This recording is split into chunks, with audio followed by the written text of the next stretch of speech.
I'll put it on you, Paul. So the fight between Gervonta Tank Davis and Jake Paul coming up in November has the whole boxing world talking for so many different reasons. But the overall consensus is that this is a complete circus show due to the vast difference in size. And the fact that Gervonta Davis is a current world champion and is now occupying himself with a gimmick exhibition fight with an influencer instead of fighting one of the world level opponents in and around his weight category like he ought to be. In terms of that size difference, well, Jake Paul weighed in at 199.5 pounds for his last fight against Chavez Jr. and Tank Davis weighed in at 133.75 pounds for his last fight against Lamont Roach. So the weight difference is over 65 pounds. But do bear in mind that from what we can tell, Tank doesn't walk around much heavier than the 135 pound lightweight limit at this point in his life. He did a social media post showing that he weighed under 140 pounds a whole 2 months before the Lamont Roach fight, and Jake Paul likely cut a fair bit of weight to make the cruiserweight limit for that Chavez Jr. fight, as he weighed in at 227 pounds for his last fight before that against Mike Tyson. So I'm not sure about what these guys' respective walking around weights exactly are, but I'm sure that their difference in walk around weight is in surplus of 65 pounds. And as well as that 65 pound plus weight difference, Jake Paul is listed at 6'1" and Tank Davis is listed as 5'5". So that's 8 inches of height difference there. Now, aside from the freak show element of this fight due to the size difference, many fans here in the UK are amused by the making of this Tank Davis versus Jake Paul fight because it means that Anthony Joshua and his promoter Eddie Hearn got absolutely played by Jake Paul and his team here. Team Jake Paul used AJ's name for hype and had Eddie Hearn and AJ licking their lips for a potential 9-figure payday, just for Jake to swerve the AJ fight and go and fight a boxing star who is quite literally half of AJ's size. Hype was very successfully sold for a potential Jake Paul vs AJ fight. Jake Paul has had Anthony Joshua's name in his mouth for a while now, and he was talking like a fight between him and AJ was actually going to happen no more than a month before his fight with Tank was officially announced. And Jake Paul's manager Nikisa even went on Sky Sports selling the Jake Paul vs AJ fight like it was really going to happen. And the issue here is that before anything was confirmed, Eddie Hearn really did wear his heart on his sleeve and started selling how big a fight between Anthony Joshua and Jake Paul would be, and preemptively justifying that fight in anticipation of the backlash from the hardcore fan. So Eddie Hearn was inadvertently promoting Jake Paul. And it's rare that the real bad man Barry Hearn gets interviewed these days, but he got interviewed in late July when the AJ vs Jake Paul talks were hot. The main topic of the interview of course being that potential fight, and Barry Hearn was selling it as a massive fight. And then yeah, after weeks of Eddie Hearn getting all excited about AJ fighting Jake Paul, boom, August 20th, it's announced that Jake Paul is fighting Tank. AJ didn't do a lot of public press himself about a potential Jake Paul fight, but it does make total sense that the British boxing fans see this as AJ and Eddie Hearn getting mugged off. Especially Eddie Hearn because he wore his heart on his sleeve so much and sold the fight before it got made, but of course AJ's own name still got used to create buzz and he got teased with a payday that doesn't look like it's happening now. There are talks that AJ vs Jake Paul might still happen next year, but an AJ fight literally couldn't be Jake Paul's very next fight. Apparently because Jake Paul's last fight against Chavez Jr. was on DAZN, Jake now needs to fulfill some kind of Netflix obligation this year by fighting a big star on Netflix, and that can't be AJ because AJ is actually exclusive to DAZN. So Jake Paul had to just do a Netflix joint this year, which is the Tank fight, but he can fight AJ on DAZN next year. That's still a burn for AJ because the only person who we actually want to see AJ fight is Tyson Fury, who is playing games and pretending to stay retired or whatever. And a Jake Paul fight would have been the perfect lone fight for AJ in 2025 as it's a low risk, huge payday fight. But any other fight for AJ while he waits for Tyson Fury would not be anywhere near as lucrative as a Jake Paul fight, and more importantly, he could get knocked out again if he fights a noteworthy heavyweight contender, thus killing off the potential Tyson Fury fight. So pretty much, Jake Paul would have been AJ's only fight in 2025. But now that Jake Paul is fighting Tank, AJ is not fighting for the whole of 2025. By the way, Eddie Hearn said that the Jake Paul vs AJ fight is dead if Tank knocks Jake Paul out, but I'm not sure if that's the variable on the forefront of everyone's mind. All of these talks do outline the circus show that Jake Paul has brought into boxing. Think back to 2017 when Tank Davis was the IBF Super Featherweight champion coming off of his first world title defense against Liam Walsh, and when AJ had just become a unified heavyweight champion of the world after the win over Klitschko. What if I told you that in 8 years time there'd be a guy who was meant to fight Anthony Joshua but then he fought Tank Davis instead, and if Tank Davis knocked that guy out he'd be ruining that guy's chance to fight AJ? Where's your mind gonna go? You're going to think, what, is Tank going to get obese but keep doing his thing up the weights? And he's going to go on to be like the shortest cruiserweight world champion of all time, even shorter than Dwight Muhammad Qawi, and he's going to knock out some cruiserweight who's meant to move up to heavyweight to fight AJ.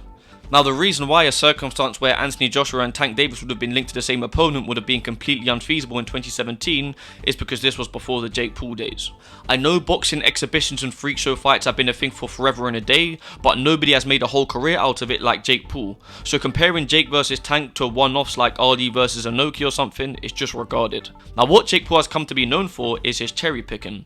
Boxing washed up MMA guys who weren't the best strikers or boxers in MMA anyway, fighting pensioners, or fighting a drug addicted degenerate who's already lost a boxing match to an MMA guy. But now with the Tank fight, the new thing is that he's fighting a guy 70 odd pounds lighter than him. And because taking this fight with such a weight advantage seems like such a Jake Paul thing to do, and fighting a former world heavyweight champion who's bigger than him and not too far off his prime seems like something Jake Paul would never do, that makes Eddie Hearn seem like even more of a mug in hindsight for thinking that Jake Paul would fight AJ. And it even makes everyone look a bit silly who are getting so shocked about the fact that Jake Paul was linked to fighting both Tank Davis and Anthony Joshua at the same time, as they didn't see through the fact that AJ's name was just being used for hype. Now, I'm not going to use hindsight to try and sound smart or make anyone else sound clueless. I was indifferent to the situation personally. I haven't been discussing Jake Paul fight rumours on this channel. I'm just here talking about what is confirmed now. So on the Jake Paul side of this Tank Davis versus Jake Paul fight, Anthony Joshua is the one that's been done a bit dirty. Well, not really. He more so got swerved after Eddie Hearn took the bait and fell into the hype hard. But on the Tank Davis side, someone is being done dirty, and that is one Lamont Roach. Gervonta Tank Davis is coming off of his draw with Lamont Roach, a fight in which everyone reckons Lamont Roach was robbed, myself included. As you know, if you saw my very immediate post-fight reaction to that fight, I was in shock from what I saw that night, not gonna lie. So Tank Davis fought Lamont Roach in March when the Jake Paul talks were already a thing. But after he fought to that controversial draw with Lamont Roach, in which Roach got robbed of becoming a 2-weight world champion, next on the agenda was to right the wrong and get back in there with Roach. And even though this was never officially announced by the PBC, us boxing fans took reports for gospel that the Tank vs Roach rematch would be happening on August 16th. Like it was listed on all of the boxing schedules, and the bookies were all offering odds for the rematch listed under that date, here in the UK at least. But that August 16th rematch just fizzled out, and now Tank will of course be having that exhibition with Jake Paul in November. Now if that Tank vs Roach 2 fight didn't happen in August specifically because Tank was to be fighting Jake Paul in November, that's even more unfair on Roach, because Tank surely could have fought in August and got back in the ring 3 months later for a mere exhibition. So yeah, Tank's not taking care of the Lamont Roach rematch before doing this exhibition is what has the boxing world dismayed at Tank. The good thing that has come out of this for Lamont Roach though is that fans are kind of rallying behind him here, so he's like the symbol of the integrity of the sport right now. But of course, if he actually got the decision against Tank like he was meant to, then that would have done enough for his reputation already. He would have been a world champion at 135 with a win over Tank Davis, and he would have taken Tank's O. It's funny though because despite already being the WBA super featherweight champion of the world before challenging for Tank's WBA lightweight world title, Roach was originally seen as a cherry pick for Tank Davis. Roach came in as a massive underdog and people questioned Tank for fighting a 130 pounder who won a world title by a split decision against a Hector Luis Garcia who was coming off of a stoppage loss to Tank himself. People wanted to see Tank fight the big names at 135 like Shakur Stevenson, but after Tank defended his title by a robbery against Roach, he is now ducking a rematch against that very underdog who people were originally questioning him for fighting to fight an influencer. In terms of Lamont Roach getting robbed in fight 1, look, if he was awarded the 10-8 rounder like he ought to have been in round 9 after Tank took the knee, you know, if that knockdown was scored, Roach would have won a split decision on the cards with the way it was scored. 2 cards would have been 114 to 113 in his favour. And then some people even say that round 9 should have been a 10-7 or even 10-6 round for Roach, as Tank should have been further deducted a point or 2 for going to his corner and getting wiped down in the middle of the round, on top of the knockdown conceded. But for me personally, even if you let Tank get away with all of that stuff in round 9 and don't count the knockdown nor take off any points, I reckon Roach still clearly got robbed on the scorecards as it was.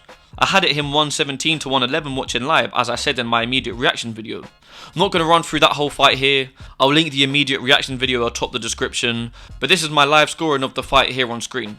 Now, I want all of you Americans to look at the time there at the top of the notes. Yeah, that's what us UK fans go through every weekend. By the way, despite the Tank vs Roach rematch previously being agreed to, Lamont Roach is being paid no step-aside money for Tank Davis fighting Jake Paul instead. Al Heyman, who runs the PBC, probably just gave Tank the green light to go and do business with Jake Paul's MVP promotions and make like 50 odd million, and Lamont is really just left in the dark. Now I know it's usually the IBF who do the ordered world title fight rematches, but the WBA really should have just straight up ordered the rematch between Tank and Roach. I fully understand the WBA's reasoning in not overturning the decision of that first fight, but they should have given an ordered date for a rematch after they're hearing about the verdict of that fight. Then if Tank doesn't rematch Roach, give Roach the WBA lightweight title. Then Roach can campaign at 135 like he has expressed his desire to do.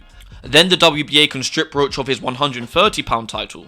I'm all about fairness across the board. I'm not just bare getting behind Lamont Roach here. I doubt Roach will ever fight at 130 again based on the way he's been talking, so it's not fair to hold up a world title in that weight class. By the way, that would actually lead to Jazza Dickens being elevated to full champ at 130. But anyway, just to get back to these talks about boxing being a circus because we had a guy who was supposedly going to fight AJ and now he's going to fight Tank, well now we've got a situation where the two guys being affected by a single fight are Anthony Joshua and Lamont Roach. How random is that? AJ and Lamont Roach are the two guys on either side of this equation. I said that whole bit earlier about imagine if in 2017 I told you that Tank and AJ would be linked to the same opponent. But forget that. Think just 2 years ago when Jake Paul had lost to Tommy Fury so he had to go back to boxing MMA fighters, he wasn't seriously linked to fighting AJ or Tank or anything yet, so the circus wasn't in full effect. Anthony Joshua would have been coming off of his win over Robert Helenius, his second comeback win after the back-to-back losses to Usyk. And Lamont Roach was scheduled to fight Hector Luis Garcia for the WBA super featherweight title. If I told you that AJ and Lamont Roach would both be affected by the same fight, both be left without an opponent as a result of one singular fight in 2 years' time, you just ignore me. You'd be like, what is this guy talking about? And then the next thing you know, you've got Floyd Mayweather calling out Lamont Roach to fight his protege Curmel Moton. I'm sorry, but we all know Curmel Moton is way too green to fight Lamont Roach. 19 years old and he's yet to fight his first scheduled 10-rounder. Leave it out, Floyd. Just like Jake Paul and his team used Anthony Joshua's name for attention, Floyd is using Lamont Roach's name here and the Tank vs Jake Paul hype to bring attention to Curmel. Because of course Tank Davis used to be Mayweather's old protege, but now that Tank is fighting Jake Paul and ducking the Roach rematch, Floyd is basically like, oh yeah, Curmel is my new little Tank Davis. If Tank ain't gonna give Roach his rematch, then Curmel will fight Roach. Look, that Lamont Roach vs Curmel Moton fight is not happening. We're way more likely to get AJ vs Jake Paul. If you compare Tank vs Jake to Roach vs Curmel, yes, Roach vs Curmel seems like a way more serious boxing fight. And I would rather watch Roach vs Curmel than Tank vs Jake. But if you know boxing, then you know that a fight like that would never happen.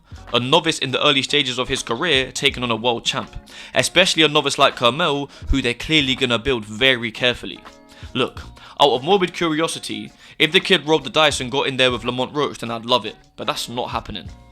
I love how Lamont Roach was just like, fuck that, let me fight you, Floyd. Lamont Roach versus Floyd Mayweather is a fight I also wouldn't mind seeing at all, but that would never happen. But now Floyd Mayweather is going to fight Mike Tyson in an exhibition in 2026 by the looks of it.